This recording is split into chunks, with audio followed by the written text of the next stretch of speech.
മാർപ്പാപ്പ പോലും പറഞ്ഞാൽ ഞങ്ങൾ അനുസരിക്കില്ല എന്ന് പറയുന്ന ആളുകളുടെ മധ്യത്തിലാണ് നമ്മൾ ജീവിക്കുന്നത്. എനിക്ക് ഇഷ്ടമുള്ളതുപോലെ കുർബാന ചൊല്ലാൻ എന്നെ അനുവദിക്കണം. അത് ദൈവമാണ് നിശ്ചയിക്കുന്നത്. എന്റെ സൗകര്യവും എന്റെ ഇഷ്ടവും അനുസരിച്ച് ചെല്ലാനുള്ള ഒന്നല്ല നമ്മുടെ ആരാധനാക്രമം. അത് സഭ നിർദ്ദേശിക്കുന്നത് പോലെ, സഭ ആഗ്രഹിക്കുന്നത് പോലെ ചെയ്യാനായിട്ട് നമുക്ക് കഴിയട്ടെ.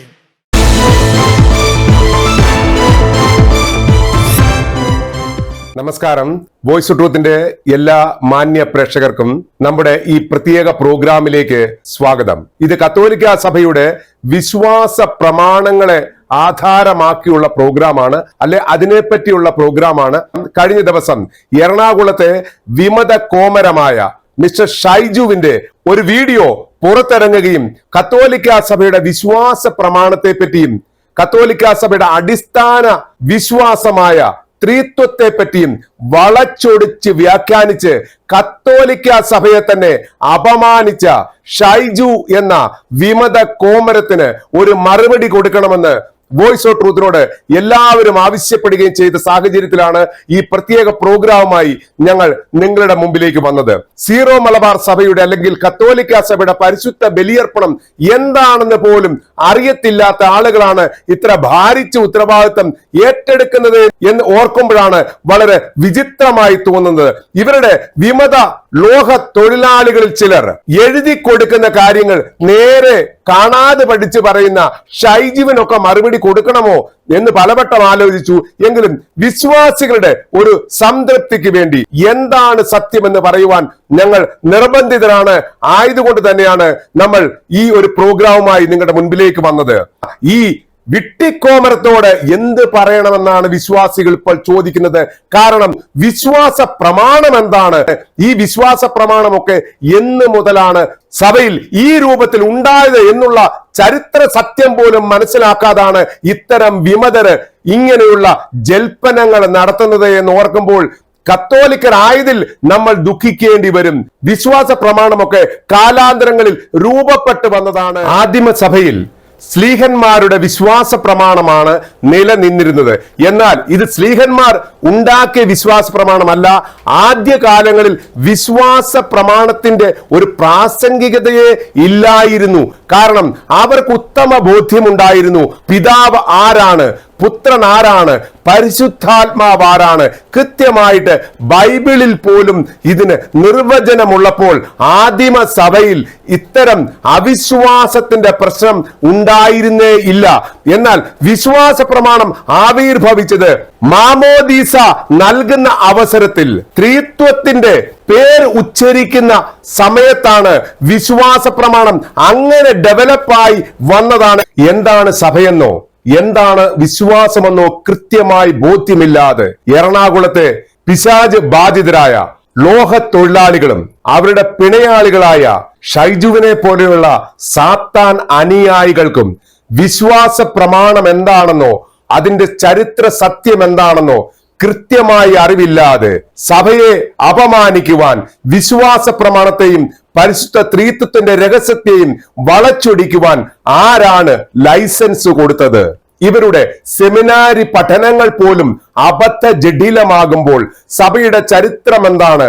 സീറോ മലബാർ സഭയുടെ പാരമ്പര്യം എന്താണ്? പരിശുദ്ധ സ്ത്രീത്വത്തിന്റെ രഹസ്യം എന്താണ്? വിശ്വാസ പ്രമാണത്തിന്റെ സത്ത എന്താണ്? അതിന്റെ ചരിത്രം എന്താണ്? ബൈബിൾ എന്താണെന്നൊക്കെ കൃത്യമായി പഠിപ്പിക്കുവാനും വിവക്ഷിക്കുവാനും ഉള്ള കഴിവ് നൽകുന്ന സെമിനാരി പഠനങ്ങൾ എറണാകുളത്തെ സംബന്ധിച്ചിടത്തോളം ഒരു മരീചികയായി നിലനിൽക്കുമ്പോൾ ആരെ കുറ്റപ്പെടുത്തുവാൻ? സെമിനാരി പഠനങ്ങൾക്ക് ശേഷം പുറത്തിറങ്ങുന്ന ലോഹ തൊഴിലാളികൾ എങ്ങനെയാണെങ്കിൽ അവിടെയുള്ള അൽമായരെ കുറ്റപ്പെടുത്തുവാൻ നമുക്ക് സാധിക്കുമോ എന്നുള്ളതാണ് ഒരു സത്യം. ഇങ്ങനെയുള്ളവർ സഭയ്ക്ക് തന്നെ ഒരു ശാപമായി മാറുമ്പോൾ ഇവരാണ് സഭയ്ക്കെതിരെ മുദ്രാവാക്യം വിളിക്കുന്നതും സഭയുടെ ഔദ്യോഗിക ബലിയർപ്പണം നടത്താതെ അതിനെതിരെ ഗൂഢാലോചന നടത്തി സഭയ്ക്ക് തന്നെ ശാപമായി മാറുന്നത്. ഇവർക്ക് കൃത്യമായി വിശ്വാസ സത്യങ്ങളിൽ ബോധ്യമില്ലാത്തതാണ് എന്ന് പറയുന്നതിൽ ഒരു അതിശയോക്തിയുമില്ല. വിശ്വാസ സത്യങ്ങളിൽ കൃത്യതയില്ലാത്ത ലോഹ തൊഴിലാളികൾ പിന്നെ എങ്ങനെ അൽമായരെ പഠിപ്പിക്കും എന്നുള്ള ഒരു വലിയ ചോദ്യചിഹ്നമായി മാറിയിരിക്കുകയാണ്. ഏതായാലും ഈ വിമതൻ പരിശുദ്ധാത്മാവ് പുത്രനിൽ നിന്ന് പുറപ്പെടുന്നു എന്നുള്ളതിന് ആധാരമായി പറയുന്നത് വെളിപാടിന്റെ പുസ്തകം 22-ാം അധ്യായം 1-ാം വാക്യമാണ്. ദൈവത്തിന്റെയും കുഞ്ഞാടിന്റെയും സിംഹാസനത്തിൽ നിന്ന് പുറപ്പെടുന്ന സ്ഫടികം പോലെ നിർമ്മലമായ ജീവജലത്തിന്റെ നദി അവൻ എനിക്ക് കാണിച്ചു തന്നു. തീർച്ചയായിട്ടും പരിശുദ്ധാത്മാവിനെ പറ്റി സൂചന നൽകുന്നതാണെങ്കിൽ പോലും അതിന് ശേഷമുള്ള ഒരു വാക്യം കൂടിയുണ്ട്. ഈ വിമതനോട് പറയാനുള്ളത്, എറണാകുളത്തെ പിശാച് ബാധിതനായ വിമത ഈ ഒരു വാക്യത്തിന്റെ അർത്ഥം കൂടി ഇതിന്റെ കൂടെ ഒന്ന് വിശദീകരിച്ച് നൽകുകയാണെങ്കിൽ വളരെ ഉപകാരമായിരിക്കും നിങ്ങളെ പോലെ ഉള്ളവരെ വിശ്വസിക്കുന്ന എറണാകുളത്തെ സാധാരണ വിശ്വാസികൾക്ക്. കാരണം ഒരേ വാചകത്തിന് തൊട്ടടുത്ത് വരുന്ന വാചകം എന്താണെന്ന് കൂടി പറഞ്ഞു വേണം അതിനെ വിശദീകരിക്കുവാൻ. ഇവിടെ വെളിപാടിന്റെ പുസ്തകം 22-ാം അധ്യായം 2-ാമത്തെ വാക്യത്തിൽ പറയുന്നു, നഗരവീതിയുടെ മധ്യത്തിൽ നദിയുടെ ഇരുഭാഗങ്ങളിലുമായി 12 തരത്തിലുള്ള ജീവന്റെ ഫലങ്ങൾ കായ്ക്കുന്ന ജീവന്റെ വൃക്ഷം നിൽക്കുന്നു. അത് മാസം തോറും ഫലം നൽകുന്നു. അതിന്റെ ഇലകൾ രോഗശാന്തിക്ക് വേണ്ടിയുള്ളതാണ്. അപ്പോൾ ഈ ജീവന്റെ വൃക്ഷം എന്താണ് വിമത? അതുകൂടി ഒന്ന് വിശദീകരിക്കണ്ടേ. ജീവന്റെ വൃക്ഷം യേശു ക്രിസ്തുവിനെ അല്ലെങ്കിൽ കർത്താവിനെ സൂചിപ്പിക്കുന്നതാണ്. അപ്പോൾ കുഞ്ഞാടിന്റെ സിംഹാസനത്തിൽ നിന്ന് ഒഴുകുന്ന പരിശുദ്ധാത്മാവ് കർത്താവിലേക്ക് വരുന്നു, അതാണോ പറയുന്നത്? അപ്പോൾ മൊത്തത്തിൽ ഒരു കൺഫ്യൂഷൻ ഉണ്ടല്ലോ വിമത ഈ ഒരു വാക്യത്തിൽ. ഇങ്ങനെ ബൈബിളിൽ നിന്ന് അവിടുന്നും ഇവിടുന്നും എടുക്കുന്ന വാക്യങ്ങൾ പറഞ്ഞ് ജനങ്ങളെ, വിശ്വാസികളെ അബദ്ധ ജഡില പാഷാണ്ഡത്തിലേക്ക് നയിക്കുന്നതാണോ നിങ്ങൾ എറണാകുളം വിമതരുടെ മുഖമുദ്ര എന്നാണ് ഇപ്പോൾ വിശ്വാസികൾ ചോദിക്കുന്നത്. ഇങ്ങനെ വിശ്വാസികളെ പാഷാണ്ഡത്തിലേക്ക് നയിക്കുമ്പോൾ വിമതനായ ഷൈജുവിനോടും ഷൈജുവിന്റെ കൂട്ടാളികളോടുമുള്ള ഒരേ ഒരു ചോദ്യം, നിങ്ങൾക്ക് ശരിക്കും ത്രിത്വൈക രഹസ്യത്തിന്റെ സത്ത അറിയാമോ? അല്ലെങ്കിൽ വിശ്വാസ പ്രമാണം എങ്ങനെയാണ് നിലവിൽ വന്നതെന്നറിയാമോ? എന്തുകൊണ്ടാണ് വിശ്വാസ പ്രമാണത്തിൽ ആ വാചകങ്ങൾ ഉൾപ്പെടുത്തിയതെന്നറിയാമോ? ത്രിത്വൈക രഹസ്യത്തിന്റെ സത്ത അറിയത്തില്ലെങ്കിൽ പിന്നെ നിങ്ങൾ എങ്ങനെ കത്തോലിക്കനാകും വിമത എന്നാണ് ഈ വിമതനോട് ചോദിക്കുവാനുള്ള ചോദ്യം. ദൈവത്തിന്റെ ആത്മാവ് എന്ന് കർത്താവ് പറയുമ്പോൾ അതിന്റെ വിവക്ഷ എന്താണ് എന്നുള്ളത് കൃത്യമായി നമുക്ക് ബൈബിളിൽ നിന്ന് തന്നെ നോക്കാം. പിതാവായ ദൈവം, പുത്രനായ ദൈവം, പരിശുദ്ധാത്മാവായ ദൈവം, ദൈവത്തിന്റെ ഈ 3 സ്വഭാവങ്ങളെ പറ്റിയും 3 ആളുകളെ പറ്റിയും കൃത്യമായിട്ട് എന്താണ് എന്നുള്ളത് ബൈബിൾ തന്നെ പഠിപ്പിക്കുമ്പോൾ അതിനെ വളച്ചൊടിച്ച് പാഷാണ്ഡത സൃഷ്ടിക്കുവാൻ ശ്രമിക്കുന്ന എറണാകുളം വിമതർക്ക് ഇനിയും ലജ്ജയുണ്ടോ എന്ന് വിശ്വാസികൾ ഒരിക്കലും ചോദിക്കില്ല. കാരണം സാത്താന്റെ അനുയായികൾക്ക് ഒരിക്കലും ലജ്ജയുണ്ടാവുകയില്ല. നമുക്ക് ബൈബിളിലേക്ക് നോക്കാം. ബൈബിളിൽ എന്താണ് ഇതിനെപ്പറ്റി പറയുന്നതെന്ന്. എന്തുകൊണ്ടാണ് ത്രിത്വത്തെ ഏക ദൈവം എന്ന് വിളിക്കുന്നത്? നമുക്ക് ആദ്യം നോക്കാം. ലൂക്കായുടെ സുവിശേഷം 24-ാം അധ്യായം 49-ാം വാക്യം. അതിങ്ങനെയാണ്, ഇതാ എന്റെ പിതാവിന്റെ വാഗ്ദാനം നിങ്ങളുടെ മേൽ ഞാൻ അയക്കുന്നു. അതിന് തൊട്ട് തന്നെ യോഹന്നാൻ 14:7 പറയുന്നു, നിങ്ങൾ എന്നെ അറിഞ്ഞിരുന്നുവെങ്കിൽ എന്റെ പിതാവിനെയും അറിയുമായിരുന്നു. ഇപ്പോൾ മുതൽ നിങ്ങൾ അവനെ അറിയുന്നു, നിങ്ങൾ അവനെ കാണുകയും ചെയ്തിരിക്കുന്നു. ഇവിടെ എന്താണ് പറയുന്നത് കൃത്യമായിട്ട് നോക്കുക. നിങ്ങൾ അവനെ അറിയുന്നു, നിങ്ങൾ ഇപ്പോൾ മുതൽ അവനെ കാണുകയും ചെയ്തിരിക്കുന്നു എന്ന് പറഞ്ഞാൽ എന്നെ കാണുന്നത് തന്നെയാണ് പിതാവിനെ കാണുന്നത്. അതിന്റെ അർത്ഥം എന്താണ്? ഞാൻ തന്നെയാണ് പിതാവ്, അല്ലെങ്കിൽ പിതാവ് തന്നെയാണ് ഞാൻ അവനിലും അവൻ എന്നിലും ഉണ്ട് എന്ന് കൃത്യമായിട്ട് കർത്താവ് ഇവിടെ പറയുകയാണ്. ത്രിത്വത്തിന്റെ രഹസ്യത്തിലേക്കാണ് നമ്മൾ കടന്നു പോകുന്നത്. യോഹന്നാൻ 14:9 ഇങ്ങനെ പറയുന്നു, യേശു പറഞ്ഞു, ഇക്കാലം അത്രയും ഞാൻ നിങ്ങളോട് കൂടി ഉണ്ടായിരുന്നിട്ടും ഫിലിപ്പോസേ, നീ എന്നെ അറിയുന്നില്ലേ? എന്നെ കാണുന്നവൻ പിതാവിനെ കാണുന്നു, പിന്നെ പിതാവിനെ ഞങ്ങൾക്ക് കാണിച്ചു തരിക എന്ന് നീ പറയുന്നത് എങ്ങനെ? കൃത്യമായിട്ട് ഇവിടെ ബൈബിൾ വിവക്ഷിക്കുന്നുണ്ട് പിതാവും പുത്രനും തമ്മിലുള്ള ബന്ധം എന്താണെന്ന്. അതുപോലെ തന്നെയാണ് പിതാവും പുത്രനും പരിശുദ്ധാത്മാവും തമ്മിലുള്ള ബന്ധം എന്താണെന്നും ബൈബിൾ കൃത്യമായിട്ട് വിവക്ഷിക്കുന്നുണ്ട്. ഇതിനോട് അനുബന്ധിച്ച് തന്നെ യോഹന്നാൻ 14:11 പറയുന്നത്, ഞാൻ പിതാവിലും പിതാവ് എന്നിലുമാണെന്ന് ഞാൻ പറയുന്നത് വിശ്വസിക്കുവിൻ, അല്ലെങ്കിൽ പ്രവർത്തികൾ മൂലമെങ്കിലും നിങ്ങൾ വിശ്വസിക്കുവിനെന്ന് കർത്താവ് കൃത്യമായിട്ട് ഇവിടെ പറയുന്നു. പരിശുദ്ധാത്മാവുമായിട്ടുള്ള അഗാധമായ ബന്ധം കർത്താവ് ഇവിടെ പറയുന്നു. യോഹന്നാൻ 14:17 അതിങ്ങനെയാണ്, ഈ സത്യാത്മാവിനെ സ്വീകരിക്കുവാൻ ലോകത്തിന് സാധിക്കുകയില്ല. കാരണം അത് അവനെ കാണുകയോ അറിയുകയോ ചെയ്യുന്നില്ല. എന്നാൽ നിങ്ങൾ അവനെ അറിയുന്നു, കാരണം അവൻ നിങ്ങളോടൊത്ത് വസിക്കുന്നു, നിങ്ങളിൽ ആയിരിക്കുകയും ചെയ്യും. ഇവിടെ എന്താണ് ബൈബിൾ പറയുന്നത്? അതാണ് നമ്മൾ കേൾക്കേണ്ടതും അതാണ് നമ്മൾ ധ്യാനിക്കേണ്ടതും. ലോകത്തിന് സാധിക്കുകയില്ല സത്യാത്മാവിനെ സ്വീകരിക്കുവാൻ, കാരണം അവർ അതിനെ അറിയുന്നില്ല. നിങ്ങൾ അതിനെ അറിയുന്നു. ശിഷ്യന്മാർ ആരെയാണ് അറിഞ്ഞത്? ശിഷ്യന്മാർ അറിഞ്ഞത് ഒരേ ഒരാളെയാണ്, അത് യേശുവിനെയാണ്, കർത്താവിനെയാണ്. ഇതിന് ഉപോത്ബലകമായിട്ട് കർത്താവ് വീണ്ടും അതിനെ ഉറപ്പിച്ച് പറയുകയാണ് ചെയ്യുന്നത്. അവൻ നിങ്ങളോടൊത്തു വസിക്കുന്നു, നിങ്ങളിൽ ആയിരിക്കുകയും ചെയ്യും. ഇത് നമ്മൾ കൂട്ടി വായിക്കേണ്ട കാര്യമാണ്. അവരോടൊത്ത് വസിക്കുന്നത് ആരാണ്? കർത്താവ് തന്നെയാണ്. നിങ്ങളിൽ വസിക്കുന്നത് ആരാണ്? ഇതെന്റെ ശരീരവും രക്തവുമാകുന്നു, ഇത് വാങ്ങി ഭക്ഷിക്കുവിൻ എന്ന് കർത്താവ് പറയുമ്പോൾ തന്നെ വാങ്ങി ഭക്ഷിക്കുവിൻ, ഞാൻ നിങ്ങളിലേക്ക് വരുന്നു, നിങ്ങളിൽ എഴുന്നള്ളുന്നു, നിങ്ങളിൽ വസിക്കുന്നു എന്നൊക്കെ അർത്ഥത്തിലാണ് ഇത് പറയുന്നത്. അപ്പോൾ ഇതെല്ലാം കൂടെ കൂട്ടിയാണ് വായിക്കേണ്ടത്. ഇവിടെ പിതാവും പുത്രനും പരിശുദ്ധാത്മാവും ഒന്നാണ്, ഏക ദൈവമാണ്, ത്രിത്വിക രഹസ്യം ഇതാണ് എന്ന് കൃത്യമായിട്ട് ബൈബിൾ വിവക്ഷിക്കുന്നുണ്ട്. യോഹന്നാൻ 15:26 പറയുന്ന വാക്യം കൂടി നമുക്കൊന്ന് കേൾക്കാം. ഞാൻ പിതാവിന്റെ അടുത്ത് നിന്ന് അയക്കുന്ന സഹായകൻ, പിതാവിൽ നിന്ന് പുറപ്പെടുന്ന ആ സത്യാത്മാവ്. ഇവിടെ പ്രത്യേകം എടുത്തു പറയുന്നു, പിതാവിൽ നിന്ന് പുറപ്പെടുന്ന ആ സത്യാത്മാവ്, അവൻ വരുമ്പോൾ അവൻ എന്നെ കുറിച്ച് സാക്ഷി നൽകും.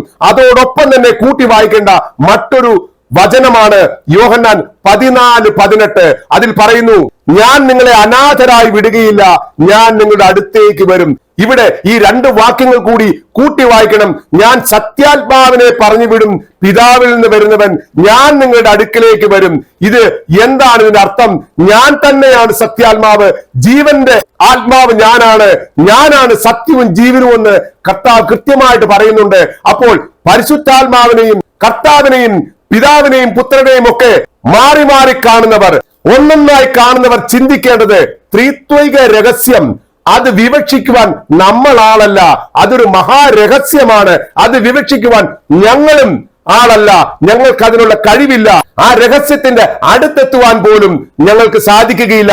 എങ്കിലും ബൈബിൾ വചനങ്ങൾ നിങ്ങളുടെ മുൻപിൽ എത്തിച്ചാണ് ഞങ്ങൾ അതിനെ നിങ്ങൾക്ക് വേണ്ടി വിശദീകരിക്കുവാൻ ശ്രമിക്കുന്നത്. ഈ മഹാരഹസ്യത്തെയാണ് പാഷാണ്ഡിയായ എറണാകുളം വിമതൻ വളച്ചൊടിക്കുകയും വിശ്വാസികളെ അബദ്ധജടില കാര്യങ്ങളിലേക്ക് നയിക്കുകയും ചെയ്തത് എന്ന് നിങ്ങൾ ഓർക്കണം. യോഹന്നാൻ 14:6 പറയുന്നു, വഴിയും സത്യവും ജീവനും ഞാനാകുന്നു, എന്നിലൂടെ അല്ലാതെ ആരും പിതാവിങ്കിലേക്ക് എത്തത്തില്ല. ജീവൻ അവൻ തന്നെയാകുന്നു, വഴിയും അവനാണ്, സത്യവും അവനാണ്, സത്യാത്മാവും അവനാണ്. അവനിലൂടെ അല്ലാതെ ഏക ദൈവത്തെങ്കിലേക്ക് ആരും എത്തുകയില്ല എന്ന് ഇവിടെ കൃത്യമായിട്ട് ബൈബിൾ വിവക്ഷിക്കുന്നു. യേശുവിനെ പറ്റി വെളിപാടിന്റെ പുസ്തകം പറയുന്നത് കുറച്ചുകൂടി കൃത്യതയോടുകൂടിയാണ്.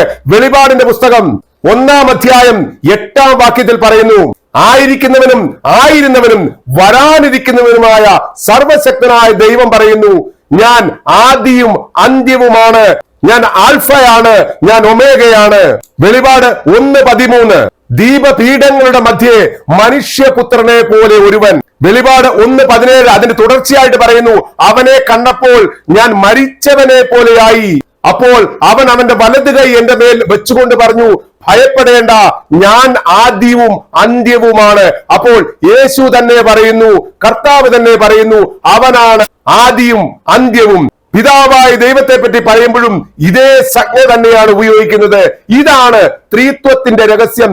ത്രിത്വത്തിന്റെ രഹസ്യത്തെ വളച്ചൊടിച്ച് പാഷാണ്ഡികളാകുന്ന എറണാകുളം വിമതർക്ക് എന്ത് മറുപടിയാണ് നൽകേണ്ടത്?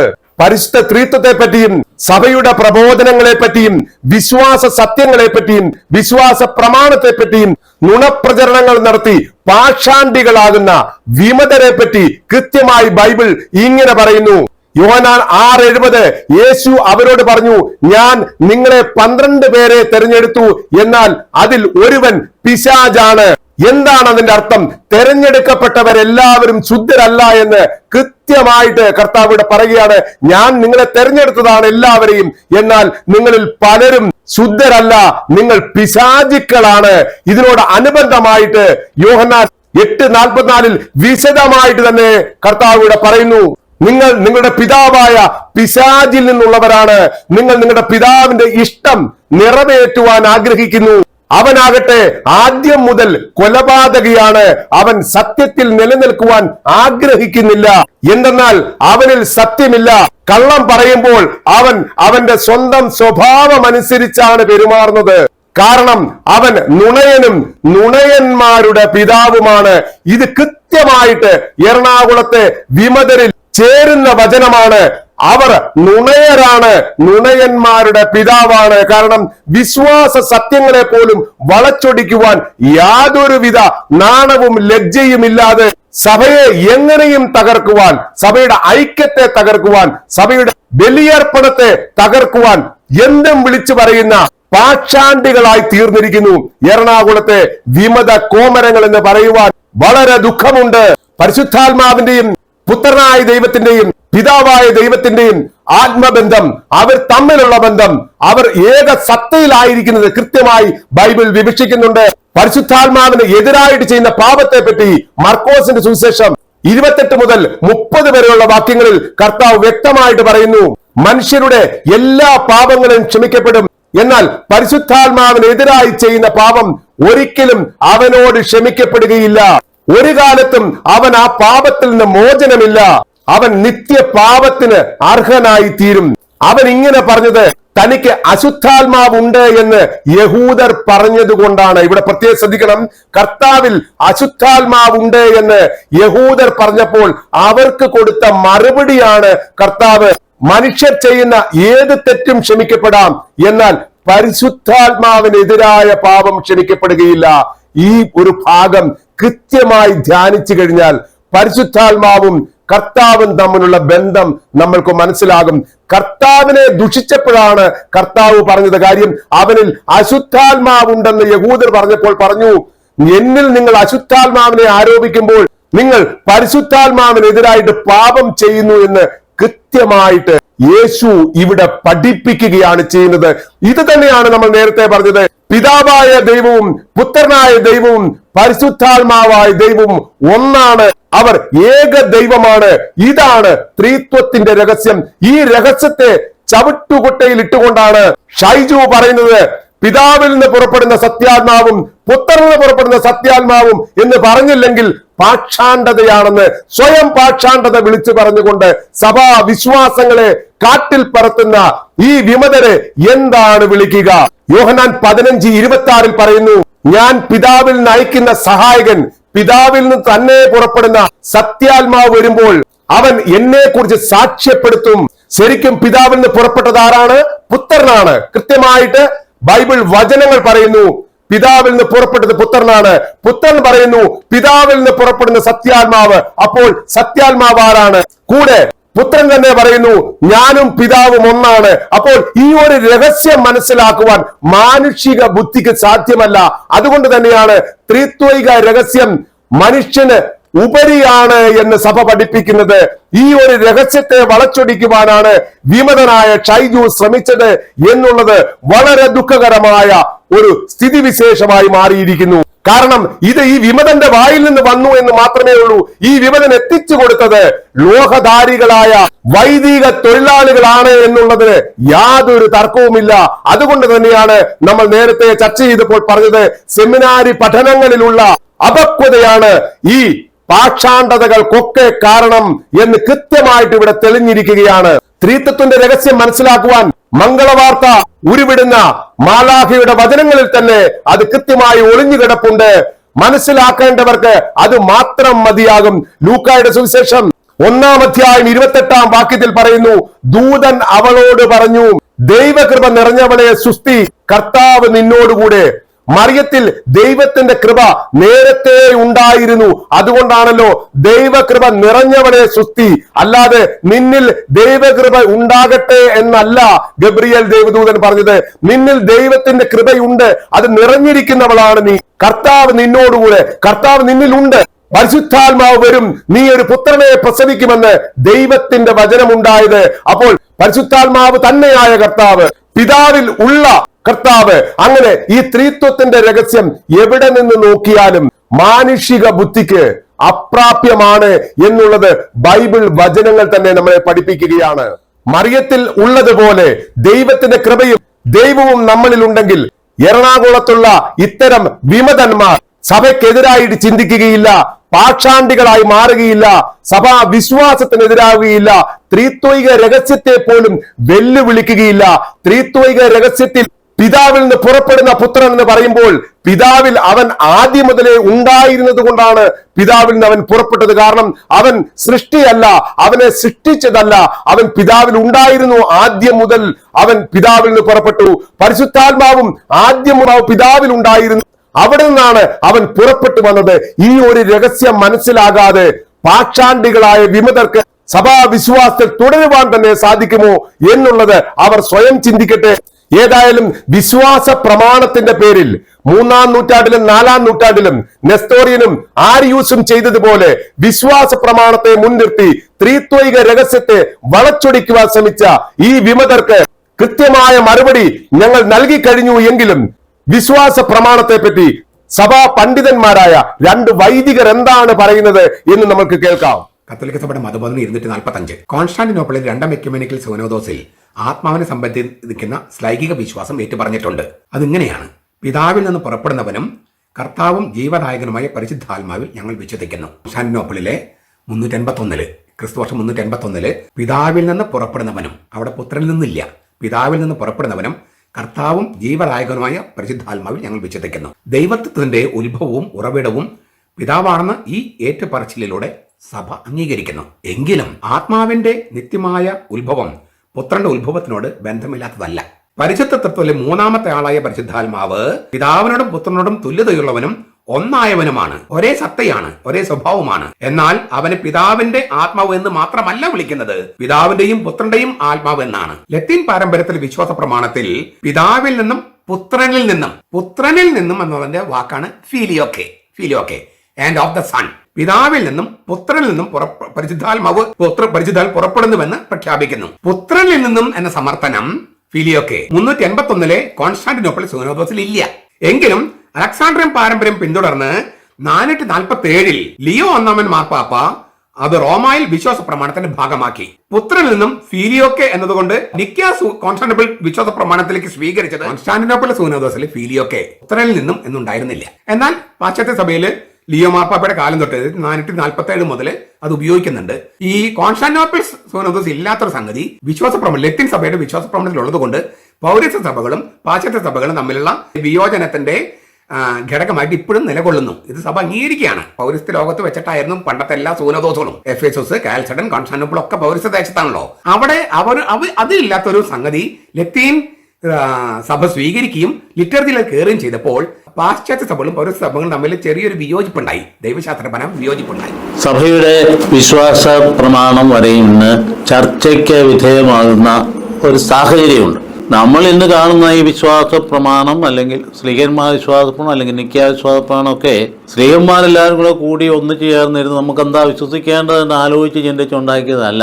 അത് വിശുദ്ധ ഗ്രന്ഥഭാഗങ്ങൾ വിവിധ ഭാഗങ്ങളിൽ ചിതറിക്കിടന്നതൊക്കെ പിന്നീട് സഭ കളക്ട് ചെയ്ത് ഒന്നിച്ച് ചേർത്തതാണ്. വാസ്തവത്തില് ആദ്യത്തെ പ്രഖ്യാപനം വിശ്വാസത്തിൻ്റെത് ജീസസ് ഈസ് ക്രൈസ്റ്റ് എന്നുള്ളതാണ്. അതായത് ദൈവപിതാവിനെ കുറിച്ചോ പരിശുദ്ധാത്മാവിനെ കുറിച്ചോ ഒന്നും പറയേണ്ട കാര്യം അപ്പസ്തോലന്മാർക്കില്ലായിരുന്നു. കാരണം അതവിടെ അണ്ടർസ്റ്റുഡാണ്. കാരണം അവർ ദൈവാത്മാവിന്റെ ആംബിയന്റിലാണ് സംസാരിക്കും. അവർക്ക് പറയേണ്ടിയിരുന്ന വിശ്വാസത്തിന്റെ ഏറ്റവും പ്രധാനപ്പെട്ട ശക്തമായ സന്ദേശം ജീസസ് ഈസ് ക്രൈസ്റ്റ്. അതായത് നിങ്ങൾ ഈ കുരിശിൽ തറച്ചു കൊന്ന ഈശോ ക്രിസ്തുവാകുന്നു എന്നുള്ളതാണ്. ദൈവപുത്രനാകുന്നു എന്നുള്ളതൊക്കെ പിന്നെ ഡെവലപ്പ് ചെയ്തൊന്നാണ്, ക്രിസ്തുവാകുന്നു എന്നാണ്. അതായത് അവിടുന്ന് മിശിഹായാകുന്നു എന്നുള്ളതാണ്. അത് ഭയങ്കര ഷോക്കിംഗ് ആയിട്ടുള്ള ഒരു പ്രബോധനമായിരുന്നു. ജെറുസലേം ദേവാലയത്തെ അവർ പറഞ്ഞല്ല, അവർ വേറെ സഭയൊന്നും ഉണ്ടാക്കിയില്ല. അപ്പം അന്ന് ഈ പറയുന്ന വിശ്വാസ പ്രമാണം എന്ന് പറയുന്നത് പിന്നീട് മാമോദിസായുടെ അവസരത്തിലും ആരാധനാക്രമയുടെ ആരാധന നിമിഷങ്ങളിലുമാണ് വിശ്വാസ പ്രമാണം തെളിഞ്ഞു വരുന്നത്. അതായത് ആരാധനയുടെ നിമിഷങ്ങൾ വരുമ്പോൾ പരിശുദ്ധാത്മാവ് തീർച്ചയായിട്ടും വരും, അപ്പോൾ പുത്രന്റെ സാന്നിധ്യം വരും. അപ്പോൾ മാമോദിസ സ്വീകരിക്കുന്നതിന് മുമ്പ് പിതാവിൻ്റെയും പുത്രൻ്റെയും പരിശുദ്ധാത്മാവിന്റെ നാമത്തിൽ മാമോദിസ നൽകുന്നു എന്ന ഫോർമുല രൂപപ്പെട്ടു വന്നു. കർത്താവ് മരിച്ചതിന് ശേഷം ഉത്ഥാനിച്ചതിന് ശേഷം പിന്നീട് വേദപുസ്തകത്തിന് ആദ്യത്തെ രേഖയുണ്ടാകുന്ന 49-ലാണ്. അന്ന് പസംഗ് തെസലോനിക്കക്കാർക്ക് ആദ്യത്തെ ലേഖനമാണ് ന്യൂ ടെസ്റ്റ്മെന്റിന്റെ ആദ്യത്തെ റിട്ടൺ റെക്കോർഡ് എന്ന് പറയുന്നത്. അത് കഴിഞ്ഞാണ് ബാക്കി സുവിശേഷങ്ങൾക്ക് 65 ശേഷവും യോഹന്നാന്റെ 90 ശേഷവും അതിന് ശേഷമേ വെളിപാടിന്റെ പുസ്തകമൊക്കെ ഉണ്ടാകുന്നത്. അപ്പൊ അതുകൊണ്ട് ഈ പ്രമാണങ്ങളും അല്ലെങ്കിൽ ഇത് വിശ്വസിക്കുന്ന വിശ്വാസ പ്രമാണങ്ങളും അതേപടി അന്ന് രൂപപ്പെട്ടിരുന്നില്ല. അന്ന് യോഹന്നാൻ വളരെ കൃത്യമായിട്ട് പറഞ്ഞല്ലോ. യോഹന്നാന്റെ പുസ്തകത്തിന്റെ 15-ാം അധ്യായത്തിൽ 26-ാം വാക്യം ഒന്ന് ശ്രദ്ധിക്കണം നിങ്ങൾ. ഇന്നിപ്പോ പരിശുദ്ധാത്മാവ് പിതാവിൽ നിന്നും പുത്രനിൽ നിന്നും പുറപ്പെടുന്നു എന്നുള്ളതിന് അതൊക്കെ തെറ്റിദ്ധാരണ ഉണ്ടാക്കി പിതാവിൽ നിന്നും ആത്മാ പുറപ്പെടുന്നൊക്കെ പറഞ്ഞുകൊണ്ട് കൺഫ്യൂഷൻ ആളുകൾ ഉണ്ടാക്കുക. അത് അടിസ്ഥാനപരമായ 2 സ്രോതസ് ഉണ്ടാകാൻ പാടില്ല, ഒറ്റ സ്രോതസ് ഉണ്ടാകാൻ പാടുള്ളൂ. അതായത് യോഹന്നാൻ 15:26 പറയുന്നൊന്ന് നോക്കിക്കേ എടുത്ത് വളരെ കൃത്യമായിട്ട് പറയുന്നത് എന്താണ്? ഞാൻ പിതാവിന്റെ അടുത്ത് നിന്ന് അയക്കുന്ന സഹായകൻ പിതാവിൽ നിന്നും പുറപ്പെടുന്ന സത്യാത്മാവ് വരുമ്പോൾ അവൻ എന്നെ കുറിച്ച് സാക്ഷ്യം നൽകും. വളരെ കൃത്യമായിട്ട് കർത്താവ് പറഞ്ഞിട്ടില്ലേ? പിതാവിൽ നിന്നും പുറപ്പെടുന്ന സത്യാത്മാവ് വരുമ്പോൾ അവൻ എന്നെക്കുറിച്ച് സാക്ഷ്യം നൽകും എന്ന് വളരെ കൃത്യമായിട്ട് പറഞ്ഞിരിക്കുന്നില്ല. അപ്പോൾ സ്രോതസ് ഒന്നേ ഉള്ളൂ. പിന്നെ എങ്ങനെ ചരിത്രത്തിൽ ഇങ്ങനെ പിതാവിൽ നിന്നും പുത്രനിൽ നിന്നും ഉണ്ടായത് എന്ന് പറയുന്നതിൻ്റെ സാഹചര്യമുണ്ട്. അതായത് വളരെ കൃത്യമായിട്ട് നിക്യാ സുനഹദോസിൽ നിക്യാ വിശ്വാസ പ്രമാണത്തിൽ പിതാവിൽ നിന്നും പുറപ്പെടുന്നു എന്നാണ് പറഞ്ഞിരിക്കുന്നത്. ആ സാഹചര്യങ്ങളിലാണ് ആര്യനിസം മുതലായ കാര്യങ്ങൾ രൂപപ്പെട്ടു വരുന്നത്. ആര്യനിസം രൂപപ്പെട്ടു വന്നപ്പോൾ പുത്രന്റെ ദൈവത്വത്തെ നിഷേധിച്ച സാഹചര്യത്തിൽ സെന്റ് അഗസ്റ്റിനെ പോലെയുള്ള ആൾക്കാർ എന്ത് ചെയ്ത് വളരെ ശക്തമായ രീതിയിൽ പുത്രന്റെ ദൈവത്വത്തെ എടുത്തു കാണിക്കാൻ വേണ്ടി പുത്രനിൽ നിന്നും എന്നത് കൂട്ടിച്ചേർന്നു. അതുകൊണ്ടാണ് വെസ്റ്റേൺ സഭയിൽ പിതാവിൽ നിന്നും പുത്രനിൽ നിന്നും പുറപ്പെടുന്നു എന്ന് പറയാനായിട്ട് ഇടയായത്. പിന്നീട് നമുക്കറിയാം ഈ ജോൺ പോൾ II മാർപ്പാപ്പ വളരെ ഭംഗിയായിട്ട് ഈ കാര്യം സംയോജിപ്പിച്ചുകൊണ്ട് വളരെ കൃത്യമായിട്ട് രണ്ടും ഒരുപോലെ പ്രധാനപ്പെട്ടതാണ് എന്ന് പഠിപ്പിക്കുകയുണ്ടായി. വളരെ വളരെ ഭംഗിയായ രീതിയിൽ അദ്ദേഹം എടുത്ത് പഠിപ്പിച്ചു. അതായത് നമ്മോട് അദ്ദേഹം തന്നെ പറഞ്ഞു, ഈ നിഖ്യാ പ്രമാണത്തിലുള്ള അതേ പടി തന്നെ ഉപയോഗിക്കാം, അതിനകത്ത് തെറ്റൊന്നുമില്ല. പിതാവിൽ നിന്നും പുറപ്പെടുന്നതിനെക്കുറിച്ച് ആ വിധത്തിൽ തന്നെ പറയാം. അതേസമയത്ത് ആ ഡെവലപ്മെൻറ്റ് കാഴ്ചയെക്കുറിച്ച് നമുക്ക് ബോധ്യമുണ്ടാകണം. അതായത് നൈസീൻ ക്രീഡിലെ വിശ്വാസ പ്രമാണം അതുപടി ചൊല്ലാവുന്നതാണ് എന്ന് മാർപ്പാപ്പായ പഠിപ്പിച്ചത്. നൈസീൻ ക്രീഡിനെ അംഗീകരിച്ചു, അപ്പോസ്റ്റൽ ക്രീഡിനെ അംഗീകരിച്ചു. അതിനകത്തൊന്നും ഒരു പ്രശ്നവും പിന്നീട് ഉണ്ടായിട്ടില്ല. പിന്നെ ഇപ്പം പുതിയ പ്രശ്നം ഉണ്ടാക്കേണ്ട ഒരു കാര്യവുമില്ല. അപ്പോൾ അതുകൊണ്ട് നമ്മുടെ ക്രീഡിൽ ഇത് രണ്ടുമുണ്ട്. തിരുമലവാസ സഭയുടെ വിശ്വാസം അത് രണ്ടുമുണ്ട്. അതുകൊണ്ട് രണ്ടും ചെല്ലാവുന്നതാണ്. ഇനി രണ്ടും ചെല്ലിയില്ല, പിതാവിൽ നിന്ന് മാത്രം ചെല്ലിയെന്ന് പറഞ്ഞാൽ അത് തെറ്റൊന്നുമില്ല, അതിനകത്ത് ഹെരസിയൊന്നുമില്ല. ഇത് പറഞ്ഞുകൊണ്ട് വെറുതെ ആവശ്യമില്ലാത്ത രീതിയിൽ ചർച്ചകൾ ഉണ്ടാക്കേണ്ട കാര്യമില്ല. ആ ഭാഗത്തൊക്കെ ഇങ്ങനെയാണ്, ഈ ഭാഗത്തൊക്കെ ഇങ്ങനെയാണ്, ഇതൊക്കെ അവരിങ്ങനെ ഭാഷണ്ഡതയാണ്. അതുകൊണ്ട് എന്ത് പഠിച്ചിട്ടാണ് ഇങ്ങനെയൊക്കെ പറയുന്നത്? ഒന്നും പഠിച്ചിട്ട് പറയുന്നതല്ല. അപ്പോൾ അതുകൊണ്ട് നാം ധരിക്കേണ്ടത് എന്താണ്? സഭയുടെ വിശ്വാസ പ്രമാണം അതിൽ തന്നെ ഇൻടാക്റ്റാണ്. റോമാസഭയുടെ, ലാറ്റിൻ സഭയുടെ അവർ ക്രമീകരിച്ച സ്ലീഹന്മാരുടെ വിശ്വാസം അത് അതിൽ തന്നെ പൂർണ്ണമാണ്. നിക്യാ വിശ്വാസം അതും അതിൽ തന്നെ പൂർണ്ണ. ഈ ഇതെല്ലാം ഈ നിക്യാ വിശ്വാസമൊക്കെ ഉണ്ടാകുന്നത് വാസ്തവത്തിൽ നൈസീൻ കീഴെന്നല്ലേ പറയുന്നത്. നൈസീൻ എന്ന സ്ഥലത്ത് അവിടെ അവരേതാണ്ട് കോൺസ്റ്റന്റൈൻ്റെ കൊട്ടാരം അവിടെ 380 ബിഷപ്സ് ഒന്ന് ചേർന്ന് രൂപപ്പെടുത്തിയാണ് 325 ഈ പറയുന്ന നൈസീൻ ക്രീഡ് എന്ന് പറയുന്നത്. പിന്നീട് അത് ലത്തീൻ സഭ പുറത്ത് പാശ്ചാത്യ സഭ രൂപപ്പെട്ടു. അന്നൊക്കെ വളരെ സ്ട്രോങ് ആയിരുന്നു പൗരസ്ത്യ സഭകൾ, അതൊക്കെ അതൊക്കെ പിന്നീട് ആ രംഗമൊക്കെ നമുക്ക് തന്നെ അറിയാം. ചരിത്രത്തിൽ എന്ത് സംഭവിച്ചു പോയി എന്നുള്ളത് അതൊക്കെ മുസ്ലിം രാഷ്ട്രങ്ങളായിട്ട് ഭവിച്ചുപോയി. അതിനുമുമ്പ് ഭയങ്കര സ്ട്രോങ് ആയിട്ടുള്ള സഭകൾ അവിടെ ഉണ്ടായിരുന്നു. ഇപ്പോൾ ഈ പ്രധാനപ്പെട്ട ഈ സൂനകദോസമൊക്കെ നടന്നത് കോൺസ്റ്റാന്റിനോപ്പിലാണ്. 3 സൂനകദോസ് നടന്നു. 3 സൂനകദോസിൽ കോൺസ്റ്റാന്റിനോപ്പിൾ 1-ാം സൂനകദോസിലാണ് വളരെ കൃത്യമായിട്ട് പിതാവിൽ നിന്നും പുറപ്പെടുന്നു എന്നുള്ളത്. അതാണ് ബിബ്ലിക്കലി കറക്റ്റായിട്ടുള്ള ഒരു പൊസിഷൻ അത് തന്നെയാണ്. അപ്പോൾ അതുകൊണ്ട് സെന്റ് അഗസ്റ്റിൻ പറഞ്ഞു കഴിഞ്ഞപ്പോൾ അത് മറ്റൊരു കാരണത്താൽ പറഞ്ഞതാണ്. ഈശോയുടെ ദൈവത്വത്തെ ധിക്കരിച്ചുകൊണ്ട് ഏരിയനിസമുള്ളായ പ്രസ്ഥാനങ്ങൾ അത് താഴ്ത്തിക്കെട്ടാനായിട്ട് തുടങ്ങിയപ്പോൾ വെറും ഒരു സൃഷ്ടി മാത്രമാണ്, ആദ്യത്തെ സൃഷ്ടിയാണ് പറയാൻ തുടങ്ങി. അല്ലല്ല, അവിടുന്ന് ദൈവം തന്നെയാണ്. അപ്പോൾ ദൈവത്തിൻ്റെ ആ ദൈവത്വത്തെ നിഷേധിച്ചപ്പോൾ പുത്രനിൽ നിന്നും പുറപ്പെടുന്നു എന്ന് അഗസ്റ്റിൻ അത് കൂട്ടിച്ചേർക്കാനിടയായി. സഭാ പാണ്ഡിത്യമുള്ള 2 വൈദികരുടെ വാക്കുകൾ നമ്മൾ കേട്ടു. അപ്പോൾ വിശ്വാസ പ്രമാണത്തിൽ പിതാവിൽ നിന്ന് പുറപ്പെടുന്ന സത്യാത്മാവെന്നും പുത്രനിൽ നിന്ന് പുറപ്പെടുന്ന സത്യാത്മാവെന്നും അല്ലെങ്കിൽ പിതാവിൽ നിന്ന് പുറപ്പെടുന്ന സത്യാത്മാവെന്നും മാത്രം പറഞ്ഞാലും രണ്ടും കത്തോലിക്ക സഭ അംഗീകരിച്ചതാണ്. കൃത്യമായി അതിനുള്ള തെളിവുകൾ സഹിതമാണ് ഞങ്ങൾ നിങ്ങളുടെ മുൻപിൽ ഇതൊക്കെ അവതരിപ്പിച്ചത്. ഇതൊക്കെ വിശ്വാസമില്ലാത്തവരുടെ പ്രശ്നമായി മാറിയിരിക്കുക. ത്രിത്വൈക രഹസ്യം മനസ്സിൽ വിശ്വസിക്കുന്നവർക്ക് ഇങ്ങനെയുള്ള സംശയങ്ങളെ പാടില്ല, അങ്ങനെയുള്ള സംശയങ്ങളെ ഉണ്ടാവുകയില്ല. 3-ാം നൂറ്റാണ്ടിലും 4-ാം നൂറ്റാണ്ടിലും നടന്ന പാഷാണ്ഡതയുടെ സമയത്ത് പുത്രനായ ദൈവം ദൈവപുത്രനല്ല, അവൻ മനുഷ്യൻ മാത്രമാണെന്നുള്ള അബദ്ധജടില പാഷാണ്ഡത പ്രചരിപ്പിച്ചപ്പോൾ പുത്രൻ കർത്താവ് ദൈവമാണെന്ന് കൃത്യമായി വിവക്ഷിക്കുവാനാണ് പുത്രനിൽ നിന്ന് പുറപ്പെടുന്ന പരിശുദ്ധാത്മാവെന്ന് ഫിലിയോക്കെ എന്ന വാക്ക് വിശ്വാസ പ്രമാണത്തിൽ കൂട്ടിച്ചേർത്തത്. അന്ന് അതിന്റെ ആവശ്യമുണ്ടായിരുന്നു. എന്നാൽ ഇപ്പോൾ കത്തോലിക്ക സഭയിൽ ആർക്കും ഇങ്ങനെ ഒരു സംശയമില്ല. ത്രിത്വൈക ദൈവത്തിന്റെ രഹസ്യത്തിൽ ആർക്കും സംശയമില്ല. സംശയമുള്ളവർ അവർ വിശ്വാസികളല്ല. അങ്ങനെ വരുമ്പോൾ എറണാകുളത്തുള്ള വിമതർ ശരിക്കും കത്തോലിക്ക വിശ്വാസികളാണോ എന്ന് അവർ സ്വയം ചിന്തിക്കട്ടെ. ഏതായാലും സീറോ മലബാർ സഭയ്ക്ക് പുതിയ ഒരു മേജർ ആർച്ച് ബിഷപ്പ് ഉണ്ടായ സ്ഥിതിക്ക് ഇനിയും പുതിയ മേജർ ആർച്ച് ബിഷപ്പാണ് ഇങ്ങനെയുള്ള കാര്യങ്ങളിൽ തീരുമാനമെടുക്കേണ്ടത്. വിമതർ സഭയ്ക്കുള്ളിൽ വേണമോ അതോ വേണ്ടയോ? സഭയെ മുച്ചൂട് മുടിപ്പിക്കുവാൻ, സഭാ വിശ്വാസങ്ങളെ തച്ചുടയ്ക്കുവാൻ, ത്രിത്വത്തിന്റെ രഹസ്യത്തെ പോലും വളച്ചൊടിക്കുവാൻ, വിശ്വാസ പ്രമാണത്തിൽ വെള്ളം ചേർക്കുവാൻ, സീറോ മലബാർ സഭയുടെ വിശ്വാസത്തെ തകർക്കുവാൻ മുന്നിട്ടിറങ്ങിയിരിക്കുന്ന എറണാകുളത്തെ വിമതർ ഇനിയും സഭയിൽ വേണോ അതോ ഇവരെ മഹറോൻ ചൊല്ലി സഭയുടെ പുറത്തേക്ക് മാറ്റണമോ എന്ന് പുതിയ സഭാ തലവൻ തീരുമാനിക്കട്ടെ. സീറോ മലബാർ സഭാ സിനഡ് ഈ വിഷയത്തിൽ അടിയന്തരമായി ഇടപെടണം. ഒരു ജനതയെ മുഴുവൻ പാഷണ്ഡതയിലേക്ക് തള്ളിവിടുന്നവരെ കത്തോലിക്ക സഭയിൽ ഇനി വെച്ചുകൊണ്ടിരുന്നുകൂടാ. സഭയിൽ നിന്ന് പുറത്താക്കണം. എറണാകുളത്തെ വിമതർ ഇനിയും സഭയിൽ വേണോ അതോ ഇവരെ മഹറോൻ ചൊല്ലി സഭയുടെ പുറത്തേക്ക് മാറ്റണമോ എന്ന് പുതിയ സഭാ തലവൻ തീരുമാനിക്കട്ടെ. സഭാ വിശ്വാസത്തിൽ ഉറച്ചു നിൽക്കുവാൻ എറണാകുളത്തെ വിശ്വാസികൾക്ക് സാധിക്കട്ടെ എന്ന് ആശംസിച്ചുകൊണ്ട് നന്ദി, നമസ്കാരം.